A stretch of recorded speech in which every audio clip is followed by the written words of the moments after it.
Another video, and it looked like Caitlin Clark has landed a huge win against the WNBA and possibly her. Before we get into the shocking details, if you appreciate deep dives into the real stories behind the sports headlines, make sure you're subscribed. What you're about to hear is a case study in how modern sports empires can be shaken from within.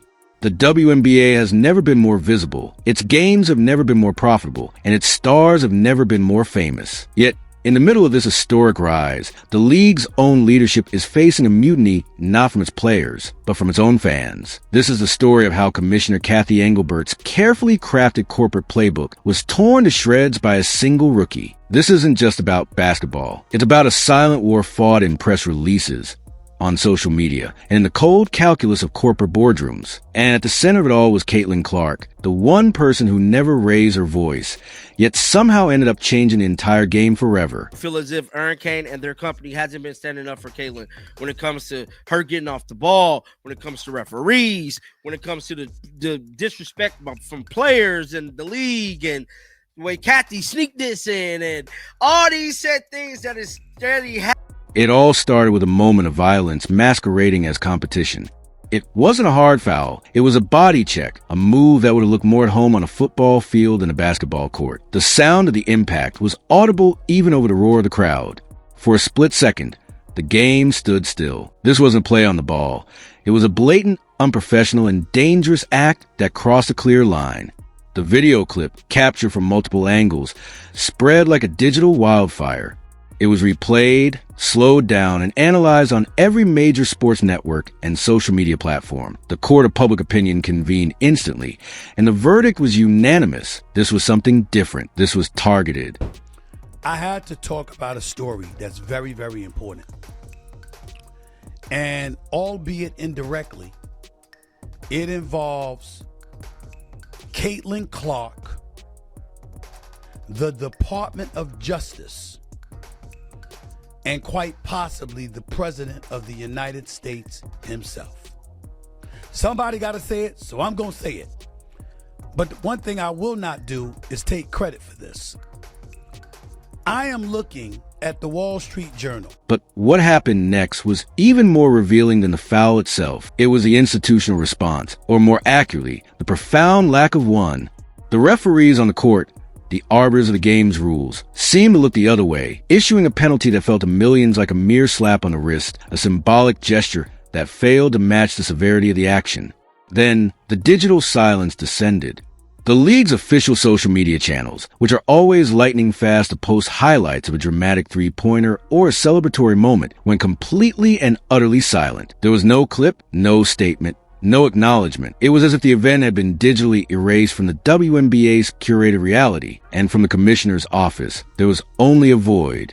No statement of concern for player welfare, no condemnation of the act, no reassurance to fans that the league valued safety and sportsmanship. This triple-layer silence, from the refs, the PR team, and the commissioner, spoke volumes. It wasn't just an oversight. It felt like a coordinated strategy. It was as if the entire WNBA establishment had made a silent pact to pretend nothing out of the ordinary had happened. They were betting that if they didn't acknowledge the fire, if they didn't feed the news cycle, the public would eventually stop seeing the smoke. They treated a 5-alarm blaze as a minor spark. They could simply let burn out on its own. This fundamental misjudgment of the modern media landscape and the passion of their own growing fan base will become the catalyst for a crisis they could no longer control. This was the beginning of the gaslighting campaign. Instead of protecting its transformative star, the league's leadership ignores the relentless targeting of Ms. Clark, treating its greatest asset as if she were a PR headache. That approach could turn into a legal... The league's strategy was a masterclass in corporate deflection, a desperate attempt to reshape reality through narrative control. In the days following the incident, a specific, condescending narrative began to emerge from anonymous sources and certain players aligned with the league's old guard. The message was carefully crafted. Caitlin just needed to toughen up. This was simply part of the welcome to the league process, a rite of passage that every rookie had to endure. They tried to frame the outrage as a misunderstanding from new fans who didn't grasp the physicality of the professional game. It was a deliberate attempt to minimize the event and pathologize the reaction. Anyone who expressed concern was labeled a hater, or dismissed as a bandwagon fan who didn't understand the sport's culture. The league's media management strategy became overtly aggressive. Reporters who asked the tough, obvious questions in post-game press conferences, questions about the foul, the league's silence, the perceived double standard, found themselves subtly and not so subtly shut out. Access to players and coaches became more difficult. The message was clear: fall in line with our narrative or lose your credentials. They tried to paint the millions of fans who were legitimately outraged as nothing more than an online mob, a temporary nuisance that would eventually lose interest and fade away. The WNBA, under Engelbert's leadership, was making a catastrophic error. Instead of recognizing Caitlin Clark as their single greatest business opportunity in a generation, they were treating her as a public relations headache. They were so focused on maintaining a facade of internal unity and controlling the story that they completely failed to control the actual chaos unfolding on the court. They were trying to manage perceptions instead of managing the game itself, and that decision, to prioritize spin over substance, would come back to haunt them in ways they never could have imagined, threatening the very financial stability and reputational integrity they were trying to protect. While the league was busy building walls of silence, Caitlin Clark was building her empire. Her strategy in the face of the storm was breathtakingly simple, and in its simplicity, it was utterly brilliant. She did not take the bait. She didn't go on social media to cry foul or post cryptic messages. She didn't use her post-game interview slots to deliver bitter, pointed comments about the league or her competitors. She offered no sound bites for the drama-hungry media to feast upon. Instead, she simply did the one thing the league had absolutely no power to stop her from doing. She played the game. And she didn't just play. She played with ferocious, transcendent brilliance that captivated the nation. She broke rookie records that stood for decades. She sold out arenas on the road, turning opposing teams' home courts into a sea of her own jerseys. She sent television ratings into stratosphere, delivering numbers the WNBA had only ever dreamed of.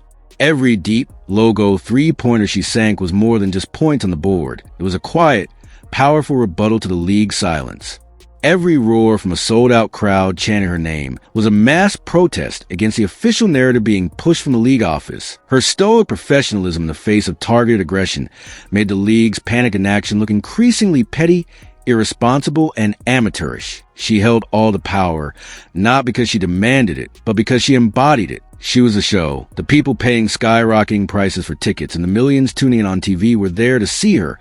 Her shooting, her passing, her undeniable star power. They weren't there to watch a commissioner try to save face with a clumsy press release. Clark understood a fundamental truth that the league's leadership had forgotten in the entertainment business.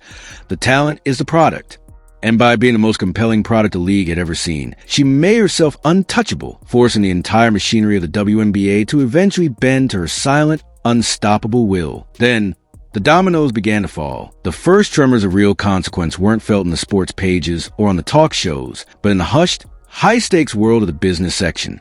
This is where the league's failure to act transformed from a PR problem into an existential threat. Major sponsors, the powerful corporations who signed those multi-million-dollar checks that fundamentally fund the entire league operation, started to get very, very nervous. Their brands are meticulously built on associations with excellence, inspiration, and positive empowerment, not with viral videos of their featured athlete being blatantly assaulted on national television. For a company like Nike or Gatorade, which invests heavily in Clark's personal brand, this was a direct threat to their marketing investment. Simultaneously, network executives, who had paid a significant premium for broadcast rights specifically because of the Caitlin Clark effect, began having urgent internal meetings. Their multi-billion-dollar business is built on delivering a safe, professional product to advertisers. They started scrutinizing the fine print in their contracts, asking uncomfortable questions about safety clauses, and the league's duty of care to its players.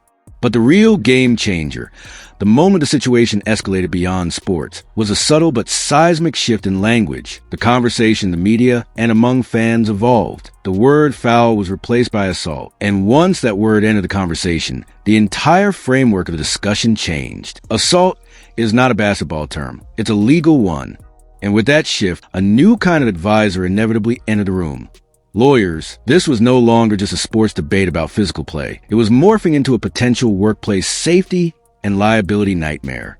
Questions were raised. Does the league have a legal duty to protect its employees from targeted physical harm? Could the league itself be held liable for fostering a culture that allowed it? The league's pocketbook, its very financial foundation, was now directly and undeniably on the line. The silence from the commissioner's office was no longer just deafening. It was becoming legally and financially dangerous. Suddenly, and almost miraculously, the WNBA discovered a newfound passion for player safety. The deafening silence from the league office was abruptly broken by the sound of scrambling public relations experts and hastily drafted memos. Out of nowhere came an official league review of the very incident they had previously ignored for weeks.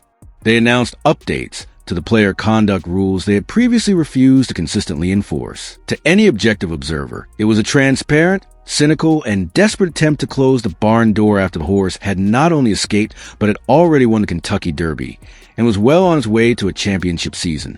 The timing was so blatantly reactive that it insulted the intelligence of the very fans they were trying to placate. The most painfully ironic moment of all had to be when Commissioner Kathy Engelbert was forced to stand at a podium, a strained smile on her face, and publicly praise Caitlin Clark as a transformative player and a vital part of our league's growth, talking up the WNBA's ongoing commitment to fairness. It was a hollow victory, a scripted performance that everyone could see straight through.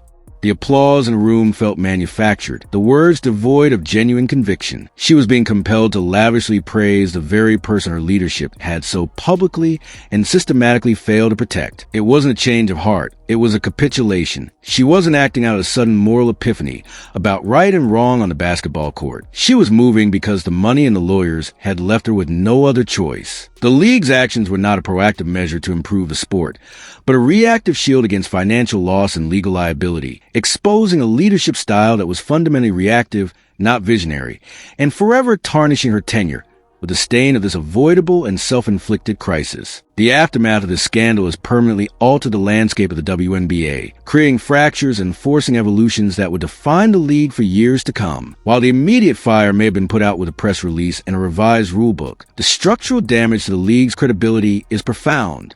Trust, once broken, is not easily mended. The incident exposed a glaring gap between the league's corporate messaging of empowerment and unity and its tangible actions when faced with a real-world crisis. For a sports league, credibility is its currency, the belief that the games are fair, the stars are protected, and the competition is authentic. That currency was severely devalued, and in the eyes of many, the WNBA's front office revealed itself to be more concerned with managing a brand than stewarding a sport. This isn't a wound that heals with a single season. It's a narrative that becomes part of the league's history, a case study in how not to handle a superstar phenomenon. The new fans that Caitlin Clark brought to the sport are a different breed altogether, and they represent the most powerful force in this new era. They aren't loyal to the old guard, the established hierarchies, or the internal politics that have long defined the league. They arrived with fresh eyes, drawn by the magnetism of one incredible player and the pure, unadulterated excitement of her game. Their loyalty is not to a franchise out of childhood habit, but to the spectacle of excellence and, crucially, to the principle of fairness. They saw what happened with their own eyes. They recognized the silence for what it was, and they used their collective voice on social media, in arena attendance, and in television viewership to become an unstoppable lobby for accountability. This demographic cannot be placated with hollow slogans.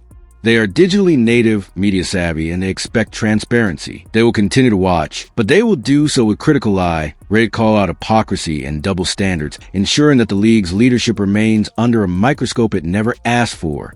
But the cracks weren't just appearing in the public sphere. They were snaking their way into the very heart of the league, the locker rooms. The initial unified front of us against the outside world began to crumble under the weight of Clark's consistent professionalism and the growing external scrutiny. Teammates and rival players who had once remained silent, either out of peer pressure or a misguided sense of veteran privilege, began to quietly shift their tone in interviews. They started acknowledging that the criticism had morphed into something uglier, that the welcome to the league narrative was being used as a shield for behavior that crossed the line.